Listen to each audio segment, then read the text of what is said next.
Your refrigerator is running nonstop. The compressor never shuts off. Here's why and what it costs. Number 1. Dirty condenser coils. When coils are clogged with dust and pet hair, the compressor works overtime trying to cool. Cleaning them takes 10 minutes and costs nothing. Pull the fridge out, vacuum the coils. This alone fixes about 30% of constantly running fridges. Number 2. Door gasket is worn or torn.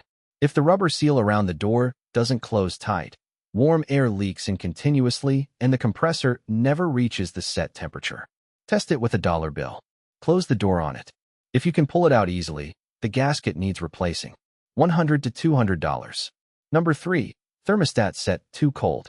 Check if it's cranked to the max, set it to 37 degrees for the fridge and 0 for the freezer. Wait 24 hours. Number 4. Condenser fan motor failing. The fan at the bottom back helps dissipate heat. If it's slow or stopped, the compressor runs constantly trying to compensate. $150 to $300 to replace. Number 5. The compressor itself is weak. An aging compressor loses efficiency and runs continuously without ever reaching temperature. That's $400 to $700 for replacement, and at that point the 50% rule applies. A constantly running fridge also spikes your electric bill by $50 to $100 a month. Fix it fast. Same-day service. Samsung, LG, Whirlpool, GE, all brands. Port St. Lucie, Stuart, Fort Pierce, Jensen Beach. Call Treasure Coast Appliance Repair at 772-353-5791.